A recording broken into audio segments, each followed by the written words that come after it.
2021, SoRare started off as being the cool new niche fantasy football game that was quietly bringing together fans from around the world to becoming an international football revolution.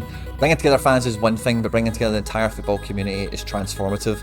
Players, former players, fans, journalists, statisticians all enjoy playing global fantasy football with players from around the world like never before on a scoring matrix that is unrivaled in fantasy sports. Hi, I'm Quinny, this is SoRare TV, and welcome to SoRare Strategy 2022.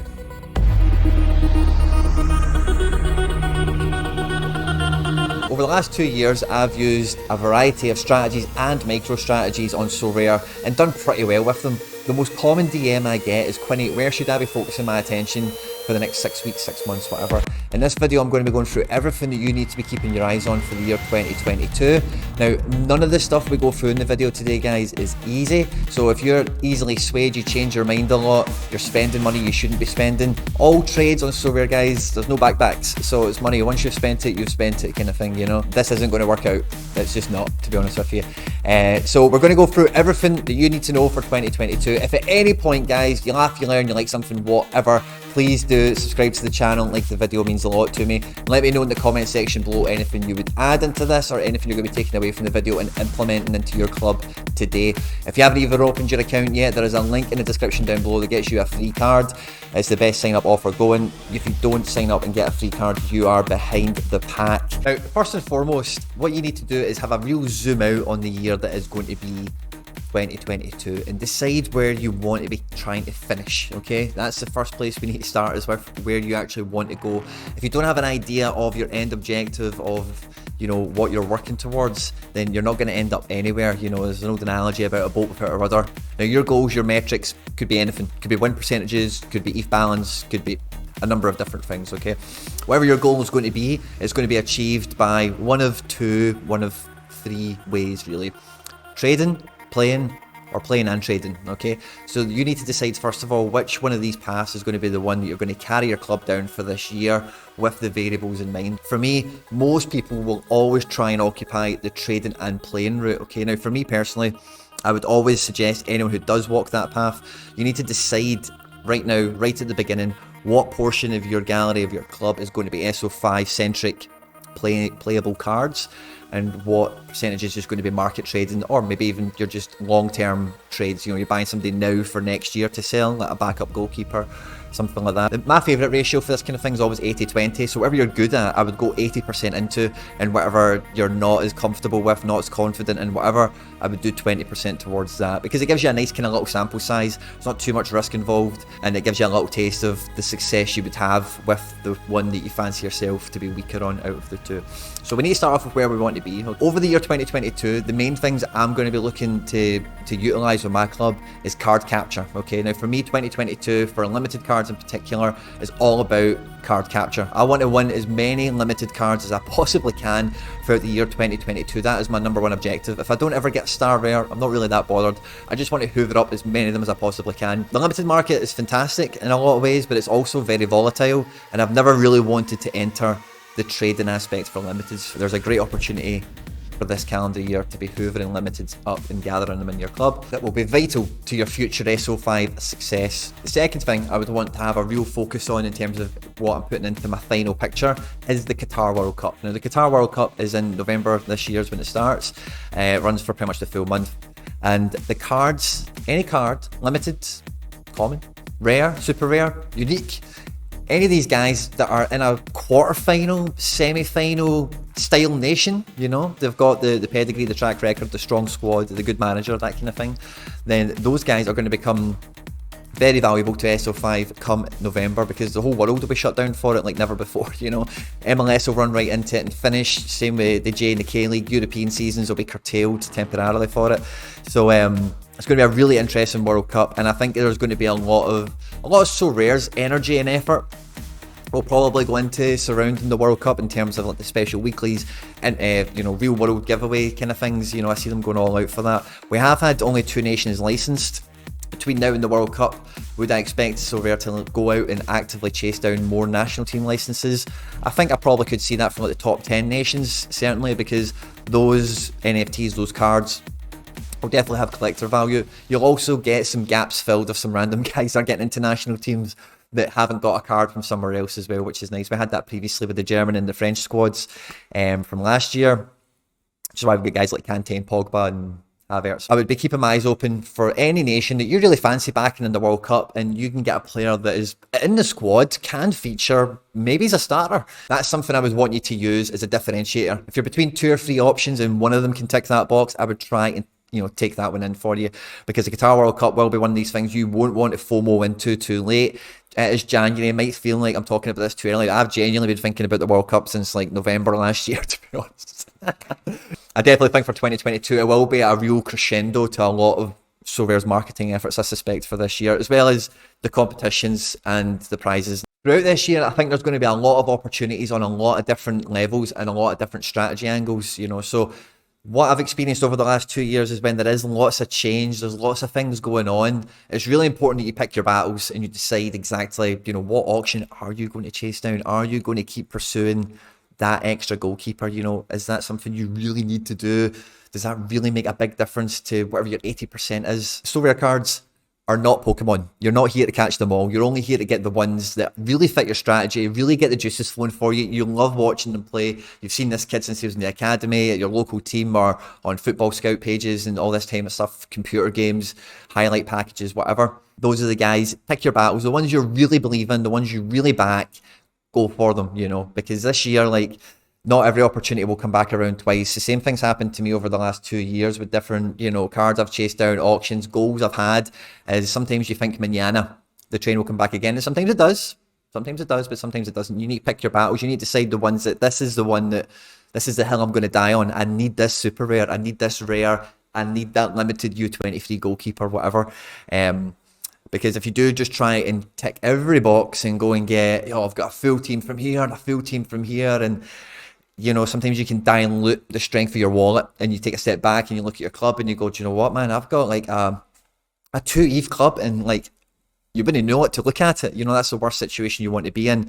So with that in mind, I would say if you have less than 50, if you have less than 20 cards, and you're really at that kind of crossroads of, what should I do?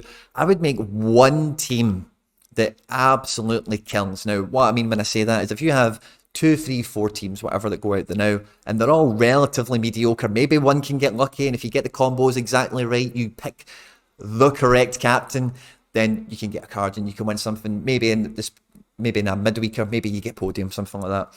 Those guys, I would look at what combination you can make this is strongest, and then there is, I promise you, there's not going to be more than 2 players missing from that. If you have 3, 4 squads, I would just focus on making the amalgamation of one Apex squad. Start with that first of all, because there's nothing better than winning. There's nothing better than getting cards, finishing high on the leaderboard, having a trophy day, opening your card, and then using that to compound into your club, add to what you're doing on the pitch, or step into the market, make some trades. The next thing I would say is be colorblind, whether it's a limited, a rare, a super rare, a unique. It's all about the exact opportunity. Now, I started buying super rares kind of early. I maybe had about 50 rares, 40 rares, and then I started picking up I think I maybe got 3 or 4 supers not long after that, because the opportunity is the opportunity. I might not be ready for supers now, but I know that's part of the finished picture where I want to be in a year from now. So if I've got a cannot pass up opportunity on, and I'm saying super, for you it might be a rare, it might be a limited, it might be a unique, whatever it is, those are the ones that really make the difference when it comes to actually getting to the full picture. You've got that guy in early, and that's what I was saying at the top of the video. Some of these things will be hard to do. Sometimes if you are looking at it and you're like, do you know what, I've got 2 really strong limiteds, I'm making this step up into rare, and there's this auction for a super rare, I've got that guy's limited, or I used to have his rare, super rare's going super cheap, and it might be maybe a tough one to swallow. But in this current climate, super rares are usable in special weekly. And as I've seen with some of the fantastic content that's come out from SoRare data, you don't even really need 2 supers to get punching above your weight in there. So again, I'm using super rare as an example. You can think about just rares or limiteds, depending on where you're at and what you're up to exactly. But be colorblind. If it's a great opportunity, it's a great opportunity. And even if it's, like I'm saying super rare just because it's a good example for a lot of you guys, and you're nowhere near going to use a super rare, you've got no intentions of using it, sometimes just picking that up and that being your 20% that's your market trade fund, if you like, that can be a good move to make, if you're getting a super rare at what you see to be a mad discount or a price or whatever the situation is. What I think everyone could benefit from in 2022 is a little bit better time management, okay? Now, what I mean by time management exactly, okay, is if you're looking at the full picture, where you want to be at the end of this year, where you want to be in 6 months, 6 weeks, that kind of thing, you know where that picture is. You know what it looks like, you know what it feels like. It's 2 extra goalkeepers, it's another division, it's more money. The quickest way to get there is a straight line from point A to point B. You're here the now, you now want to be doing this, and just to go straight to it, okay? Deviation from the plan, changing your mind, thinking, oh, am I making the right move? And pivoting and changing direction halfway through implementation is going to absolutely hemorrhage time out of your life. There's no two ways about it. You want to be getting to your finished article in terms of what you need to compete in SO5, whatever stock it is you want to get to be able to trade in the market as quickly as possible. Now, when I say quickly, I don't mean do it right now. I don't mean do it tomorrow, do it yesterday, that kind of thing. What I mean is straight line, okay? So if I've got a full year to get to, or 6 months or 6 weeks to get to my target of what I'm looking to achieve, whether it be building my squad a bit deeper, stronger, building it at all, or trading, doing some things, whatever, then the quickest way to get there is a straight line without deviation. The amount of times I see people on Discord, on Twitter, and Facebook, and all these places, oh, I'm changing my strategy, I'm going from this league to this league, and I'm just... Every time you just change and pivot on short-term circumstances and short-term situations, it's the hard thing to do, is to not and be a bit more patient rather than selling 5 guys, you sell 2, that kind of thing.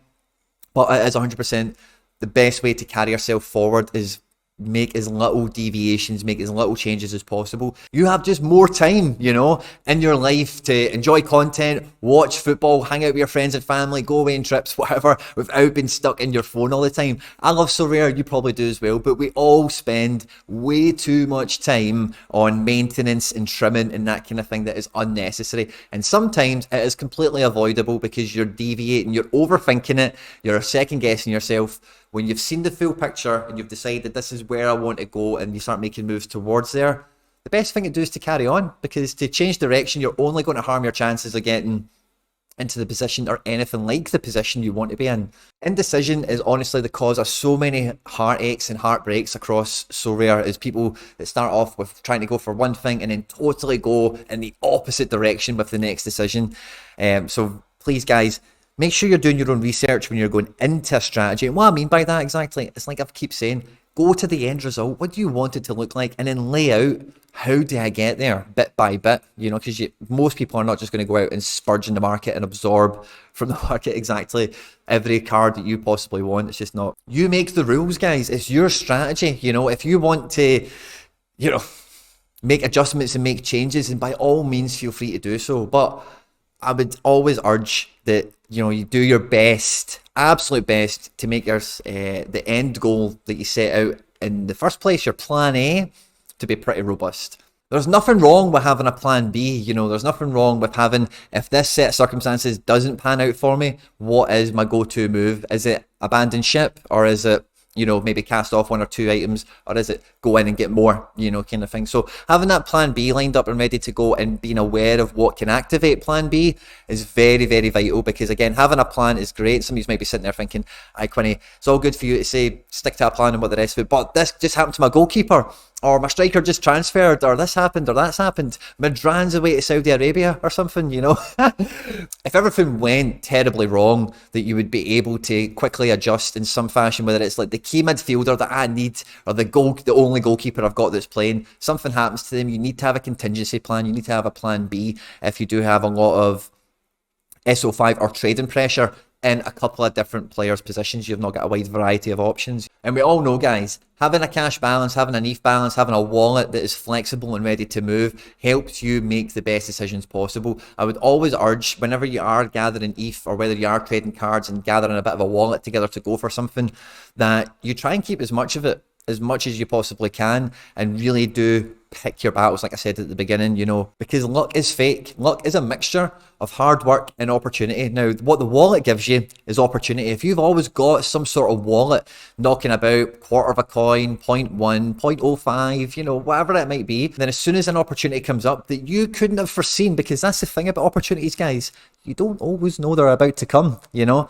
then you can quickly capitalize upon it. Thankfully for me, I managed to swallow up every Celtics transfer from Japan as soon as it got like relatively serious that the links were happening, because I had an ETH ETH balance there. If I didn't have an ETH balance, I would have been at panic stations, I'd have been selling works, I'd have been selling DePi, I'd have been doing all sorts to make sure I got them in as quickly as possible. But by having that balance, when these random opportunities come up, you want to be ready to strike to make sure that you get the best price for you and your club.